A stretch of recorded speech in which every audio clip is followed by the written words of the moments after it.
sabi ko, hindi kailangan every time before mag-start ang yung gathering namin. Gusto ko may prayer. So sabi ko kay Anton, hanap ka na ng kahit sino ang mag-lead. Tapos siya ang nag-lead. Surprise ako dun sa first month anniversary, April 11. Diba, nandun, may maraming mga Pilipino doon. Nag-gathering, nagpapwentuhan, tapos may, yun na nga, bago nag-umpisa kasal. So, yan ang ko, walang kriminal sa grupo ng KOJC. Walang kriminal dyan. Tinuturuan lahat magtrabaho, tsaka Bible-based yan. Nag-aaral yan sila ng Biblia. Kumakanta lang yan sila ng mga Christian song. Naalala ko nga nung birthday ni Pastor. Alam mo ba, imbis na invited kami noon presidente pa siya noon, nung pinakalas na birthday ni Pastor. Imbis na kumanta ng mga worldly song, si Pastor hindi mo talaga mapakanta ng worldly song. Hindi mo pa mapakanta ng Killing Me Softly yan. Hindi mo pakanta ng Frank Sinatra yan. Ang kinakanta niyan, puro lang Christian song. So, ganun si Pastor. Tsaka, ang pagkakakilala ko kay Pastor, mabuting tao si Pastor. Wala mang kaso di ba? Walang kaso. Anong nangyari nung Naalala ko nga nung nagkagulo na noon kila Pastor, doon sa Davao, sinulog na yung lugar nila, may nagtanong sa akin, na kaibigan namin, sabi niya, merong ano daw baka ma-freeze daw yung yung bank account ko. Sabi ko, wala naman kaming business transaction nila, Pastor. Alam mo, pag pumunta kami sa kanila, iniimbitan nila kami sa kanila, nandun lang kami para kumain. Masarap sila magluto ng pagkain. Pinapakain lang nila kami, hindi kami pinapabayad. Kasali yung mga bodyguard doon. Sabi ko ganun. Saka kami kasi, pagka gusto magdagat ng anak ko, nangihiram lang kung pinatawagan ko lang sila, Pastor. Sabi ko, Pastor, pwede kami punta doon sa ninyo? Pero kasi silang dagat doon Yun lang namin. Sabi ko, wala kaming business transaction ni Pastor. Hindi niya ako pinibentahan ng kung ano-ano. Wala din ako binibenta sa kanya. So yan ang kay Pastor. Tsaka, isa ko, dito talaga, ako importante sa akin, yung totoo ng tao at totoo ng kaibigan. Bahala na, sabi ko nga ako, mas gusto ko pang maging kaibigan alam niyo may tindahan ako sa terminal, bus terminal. Gusto ko pang makipag-usap doon sa mga, yung nagtitinda sa sidewalk, kesa dito sa mga plastic Tupperware. So, mas gusto ko makausap yun, maghahalubilo sa kanila, kesa sa mga ganong klaseng tao. So,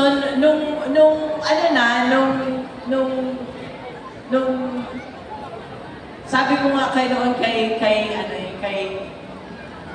nandito pa siya sa Pilipinas, sa Davao pa. Sabi ko, si Pastor, baliktarin mo man yan, totoo mong kaibigan.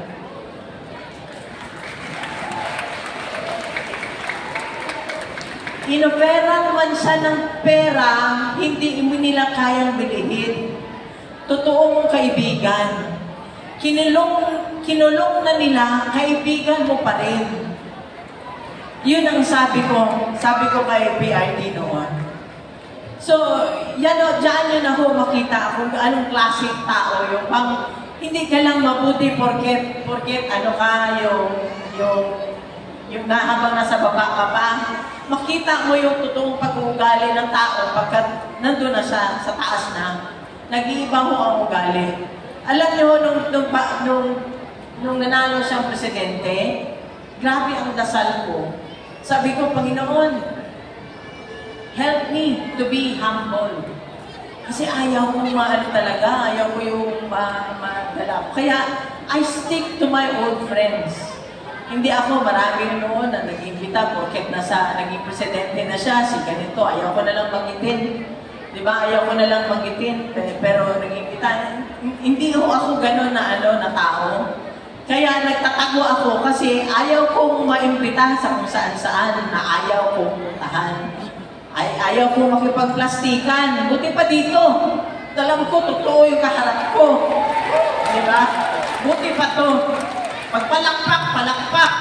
Pag sinabi mo, pangit ka, Anilet. Sasabihin niyo, di ba? Ayaw ko ng bahala na yung ang karamihan ngayon, ma'am, nung panahon ni former President, nakapuntot. Bigla ka na lang magulang. Kaibigan ba namin to? Bakit biglang nandyan na lang, di ba? Ngayon, ma'am, wala na sila, ma'am. Okay lang, ganun talaga. Wala na. Okay lang yung wala na. Ang problema, gawaan ka pa talaga ng masama. Kagaya ng ginawa nila ngayon kay former President. Alam mo, ma'am, hanggang ngayon para sa akin parang pangungot. Kasi kidnapping talaga yun eh. Hindi ko akalain na pwede ka palang tanggalin at ilipad ng ibang bansa na wala kang passport.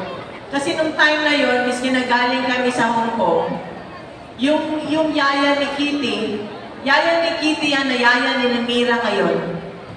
That means 21 years na siya sa amin.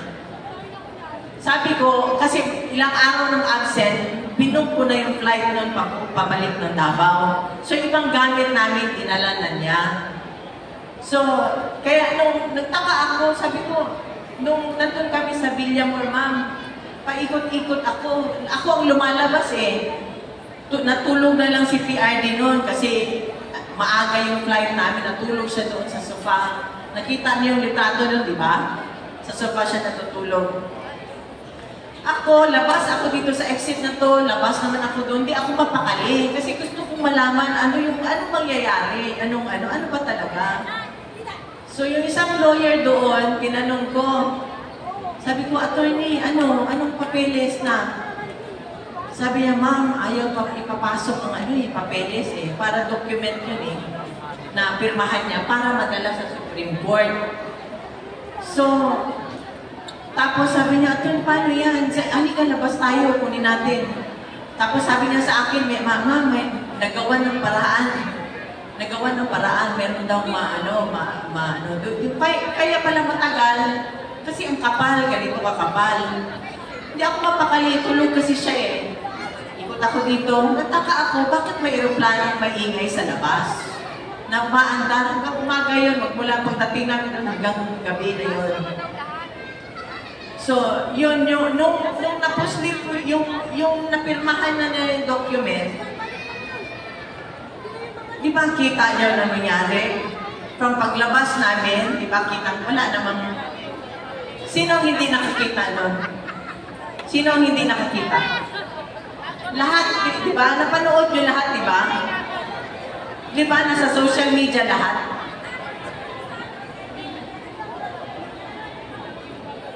Di ba? Alam ng lahat, di ba? Alam ng lahat. Siguro gago lang yung walang nakaalam ng inon, di ba? O nagtatanga-tangahan, di ba? Nagtatanga-tangahan. So, yun, alam niyo, ma'am, paikot-ikot ako nun. Ang anak ko, sinasabi na sa akin, ma, lunch na, kumain ka muna. Hindi ko kaya lulunin, ma'am. Hindi ko kaya lulunin. Kasi natakot na ako dun sa nangyari kila pastor. Alam ko anong gagawin. So tumatakbo na yung isip ko, hindi ako mapakali, labas ako. Tinawag ko yung isang kasama namin na retired na siya. Retired policeman yata rin siya. So, halika, samahan mo ako nung nandun na yung document. Mga past 2:30, sumakay kami dun sa sasakyan, kailangan ilabas ko yung document. Inabot ko kila Senator Bongo para madala sa Supreme Court. Tapos yun yung nakita nyo sa video na sabi ko, notary lang, di ba? Yun, kasi ayaw na nila, sumakay si Senator Bong, ayaw na nila papasukin yung sasakyan. So kaya yun, bumalik ako doon sa bumalik ako doon sa loob. Hanggang gabi na, pinapag-uusapan namin. Sabi ko, di ba, narinig nyo, maawa, miski awa na lang, 80 years old. Di ba, miski awa. Wala, wag na yung pagmamahal, awa na lang. Hindi nyo na nirespeto eh. Miski awa na lang, sabi ko gano'n. Doon sa yung lalaking, mukhang robot. Sabi ko, miski awa na lang. So, hindi siya, walang nangyari, di ba? Hanggang kinuha siya. Tapos, kasi pinapalibutan nila kami eh. Hindi na kami, hindi makakilos. Hanggang ganyan lang yung hindi ka makaganyan, kasi nandyan sila eh, dikit na dikit eh. Hindi ka makasipa. Nung nakita niya nakita niya na naharas na kami ni Kitty, kasi ginagano na nila, iniwalay na nila si Veronica sa akin eh. Kaya sabi ko, ibalik niyo yung anak ko. Sabi ko gano'n, di ba? Pati ako, nakita niya, gumanyan na si former president. Gusto niya magpaposas. Sabi ko, wag, masakit yan. Sabi ko, wag. Wala na, nagkusa na lang siya. Kumusa na lang siya pumunta doon. Kaya, sigaw na lang ako, bong, bong. Sabi yung lawyer, yung mga lawyers, para samahan kasi pinipigilan kami eh. Wala na talaga akong magawa. Kaya yun, nung time na bago pa lang, di ba, bago pa lang kami bumaba ng aeroplano, gusto niya na kami pauwiin. Kasi ayaw niya makita ng mga anak ko, Kitty. Pero sad to say, nakita niya talaga. So yun, natangay na siya. Biruin mo, ilang oras kami doon? 10 oras pa kami. 10 oras kami. Diba? Tapos, may isang paep-ep. 10 oras kami doon. May dapat ginawa ka. Diba? May dapat nagawa ka. Alam mo yung anak ayaw papasukin. Right yun ang anak eh. Wala na, hindi na miskin hindi lawyer. May hand ka dun eh. Kasi related sa iyo yung nakaupo. Diba? Pero wala ka ginawa. Maraming lumipas sa mga maraming abuses. Doon na lang sa KOJC, maraming abuso na nangyari doon eh. Alam ko yun eh. Diba? Hinahanap nila doon, pinagbungkal na sila ng property doon na hindi kanila. Pero walang ginawa. Ngayon, magpa-ek-ek ka. Diba? So, yun ang ko. Kasi ang bilin talaga sa akin ni Presidente, sa amin, sabi niya, 10, Duterte. Duterte talaga. Duterte talaga. So, wag niyo hong kalimutan. Maawa kayo sa susunod na henerasyon. Kung ang former president nga kaya nilang gawin ito, wala na eh. Ultimo tayo, wala tayo eh. Ako, contributor ako ng SSE, ng PhilHealth. Wala na, di ba? Wala na eh. Parang walang ibang tao dito sa Pilipinas, sila lang. Parang ang buhay mo at buhay ko, buhay ng anak mo, baliwala. Di ba? So, kailan tayo? Kailan tayo kikilos, di ba? Parang sabi ko nga kanina doon sa kasama ko sa loob, hindi kaya mas mabuti pa sa China si communist, pwede magsalita. Ngayon, magsalita ka lang, kung ano-anong gagawin sa inyo, ang mga vlogger, anong ginagawa? Di ba? Social media, yan ang free, yan ang binigay sa atin. Hindi mo kailangan magbayad sa isang mainstream media para makapagsalita sa social media. Ngayon, pinagbabawal nila yan. Baka sa sunod, paghinga ninyo, bawal na.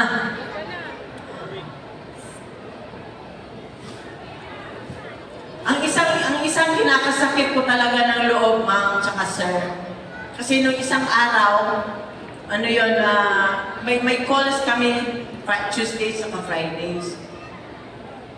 Ito, iyak naman ako kasi tuwing kwento ko nito, may iyak ako eh. Yung calls, ako tinawagan ni former president. Tinawagan ako ni PRD. Sabi ko, oh, kumusta ka? Kinokontrol ko yung ko kasi ayaw niya yung biyak eh. Alam niya ako iyakin. Sabi ko, kumusta ka? Usap. Ay, si pala, ganito, lahat, kwento-kwento ko. Ay, si Kitty nag-text, sabi niya, sinabihan pa naman ako ni Kitty na, ma'am, may importante ka bang sabihin kay Dada? Kasi kung wala ako na lang daw, siya na lang daw. Ang sabi ng tatay niya sa akin, sabi niya na, sabihan mo na lang si Kitty, kasi napagka siya ang kausap ko, emotional ako. Ganon, ayaw niya. So, ako, nasaktan ako kasi alam ko, masasaktan yung anak ko. So, hindi pa ako naman topic, nangyari masaya. Hindi ko kwento lang daw niya yung nangyari ng birthday party nila ni Mira. Ganon. Tapos, sabi na naman niya, explain ko na lang. Kasi ako, mag-isa lang ako dito. Pag siya ang kausap ko, emotional ako. So, ilang beses ko inulit, sabi niya, ayaw. Ang ginawa ko, pagkatapos ng call namin, tinawagan ko yung anak ko, umiyak na ako na, sorry talaga, kasi ang papa mo, sabi niya, pag ikaw ang kausap niya, emotional daw siya. Ako naman, naawa ko sa tatay kasi siya lang mag-isa doon. So, ayaw ko siyang ma-stress, ayaw ko siyang malungkot doon. Iyak ako, yung pinakamalakas ko na iyak yun kasi ako lang sa isang kwarto. Sorry talaga na, intindihin mo na lang papa mo. Sorry talaga. Kasi gusto niya makausap ang papa niya. Deprived na nga siya eh, 6 years eh, di ba? Naging presidente ang papa niya. Tapos, sige ako iyak, kagulgul ako, pasensyahan mo na lang. Sabi ko, sige ka na lang sulat, ganun sabi ko sa kanya. Sige ako apologize sa kanya kasi alam ko nasasaktan siya na kung hindi siya kausapin. Tapos maya-maya sabi niya, ma, sandali lang ma, may tawag ma. Hindi naanuhan ako ng loob kasi yun na nga tumawag yung papa niya. So nag-usap sila. Yun, yung klase ng tao na alam niyo ba, sa anak ko na lang nung ginawa nila, doble ang sakit sa tatay at sa anak. Kasi yung Kitty ko, may yan siya eh, nagtitherapy yan siya.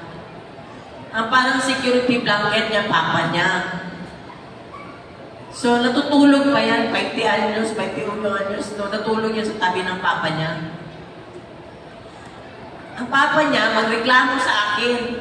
Sabihan mo nga yung anak mo, kahit hindi magkapareho, magkaiba man sila na nagpagpasok ni Kitty, hindi pa inaantok ang tatay niya, nanonood pa ng TV, sabihan niya, Dada, matulog na tayo. Patayin na lang ng tatay niya yung TV, tapos yung aircon ng thermostat ng papa niya, 28. Ang kay Kitty, 16. Tapos, yung kulambo ng tatay niya, alisin niya.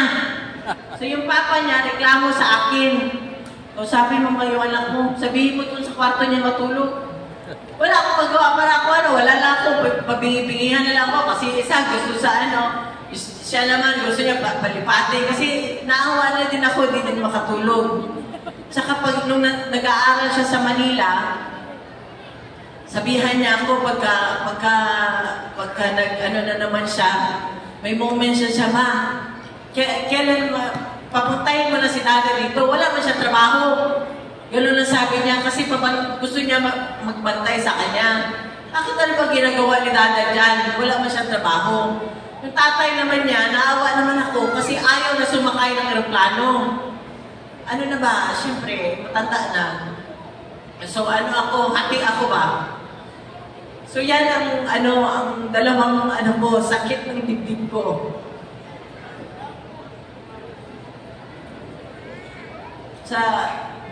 Kay former president tsaka sa anak ko.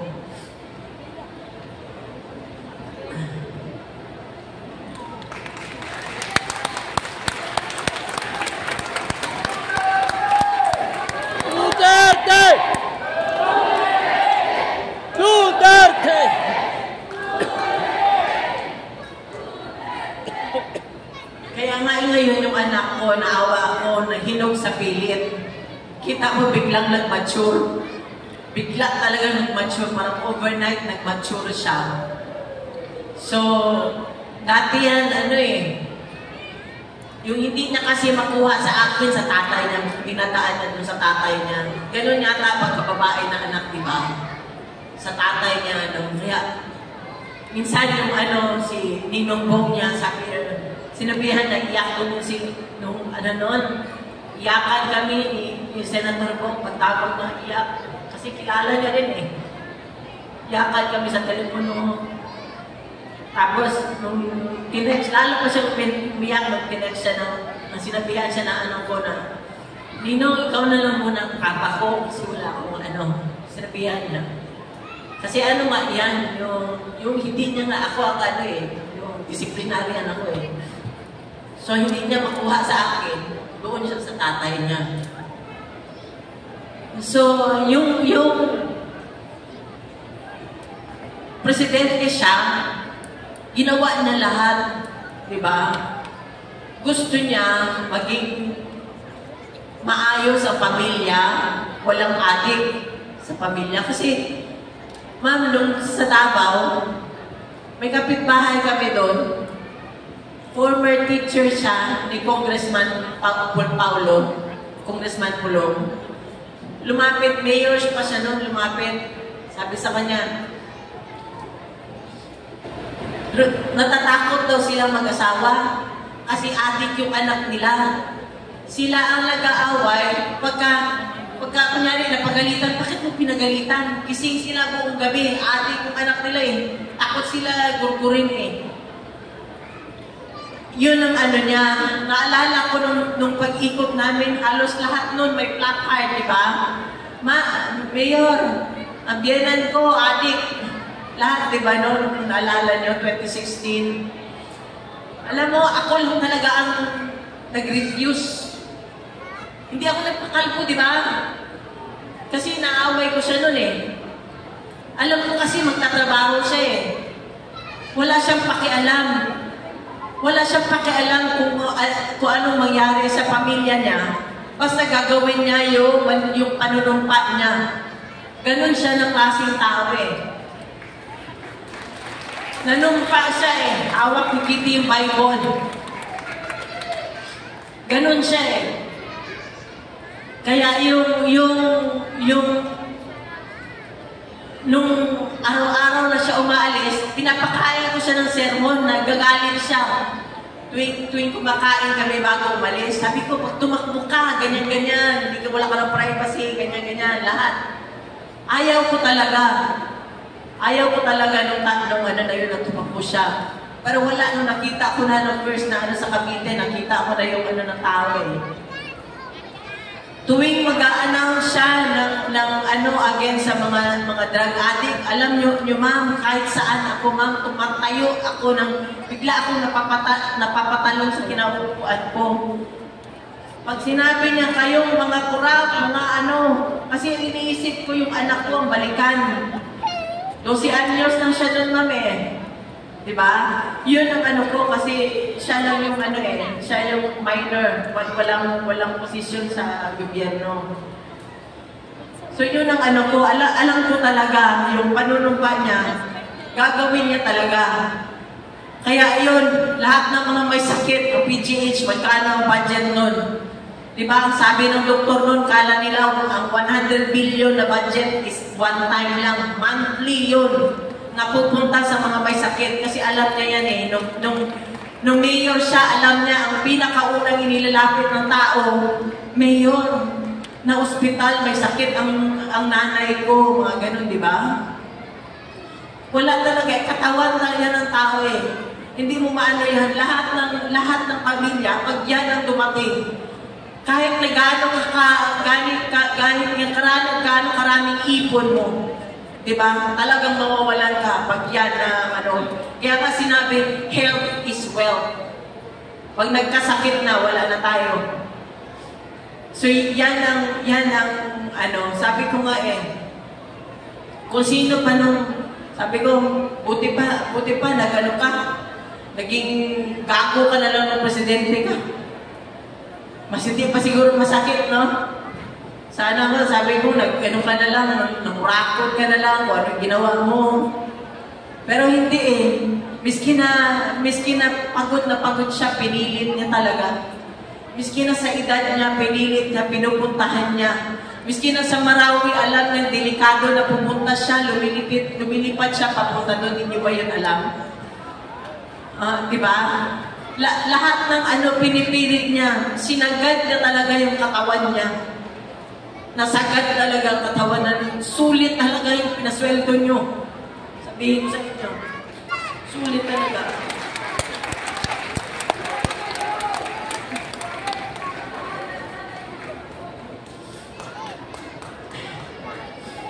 Kaya ngayong May, pantayan natin, ngayong eleksyon, pantayan natin ang boto natin para sa susunod na henerasyon, sa mga kabataan.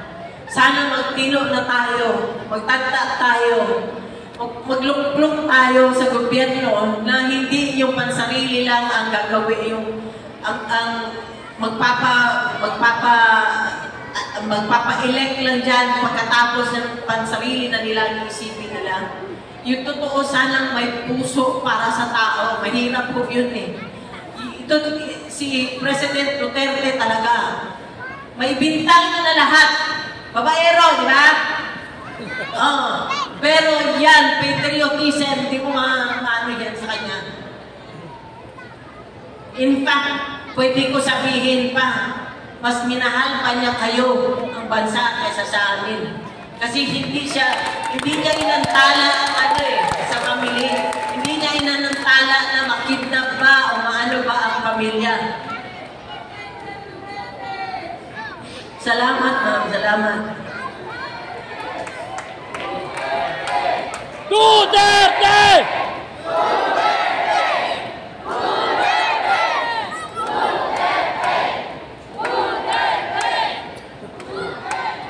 Hindi niya inisip, ma'am, na yung meron pala siyang anak, meron siyang apo.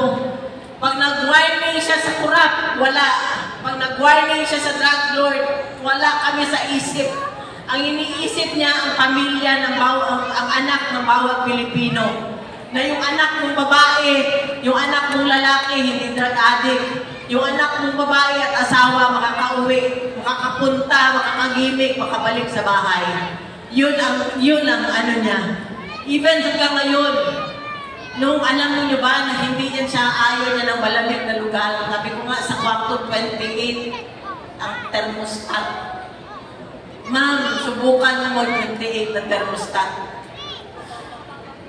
Pero pagbaba sa aeroplano, dinala siya ng mga animal doon sa hay. Sinabi pa niya kay ES, wala siyang pera nun, ma'am eh. Wala siyang pera. Hindi na siya mahawak na pera. Hindi niya na alam na magkano na lang, magsabi na lang yan siya na gusto niya kumain, gano'n, pero hindi niya na alam. Wala na yan siya sa pera. Sinabihan pa niya si ES, Bong, bilihan mo ng mga panlamig yung mga kasi walang mga visa yun, ma'am. Hindi yun ready na pupunta sa malamig na lugar. Inisip pa niya yung mga tao sa sarili niya. Kaya yung maya-maya na lang ako, ma'am, talaga. Hindi ko talaga maya-maya na lang ako lumuluha. Sana mahinto ng luha ko. Tulungan niyo na lang ako, ma'am, sa dasal, ma'am, ha? Mga ma'am at mga sir. Salamat. So ngayong May 11, wag na kayong wag na kayong lumingon pa sa sa ibang Halika dito, ma'am, yung may karatula. Ay, yung likod yung may sa likod. Ay, yan pala. Yan. Alam mo, ma'am, ito sila kasama namin even noong 2016. Hindi yan nagbago. Totoo yan. So, yung mga taong ganyan, doon nyo tingnan. Ang karakter ang tingnan nyo. Huwag kayong mga plastic na maganda lang pakitungo sa inyo kasi okay. Di ba? Nasa posisyon ka, Doon kayo sa ito talaga sila, ma'am. Hindi kami iniwanan. Totoong tao yan ngayon. Si Bonjok, kumanta yan.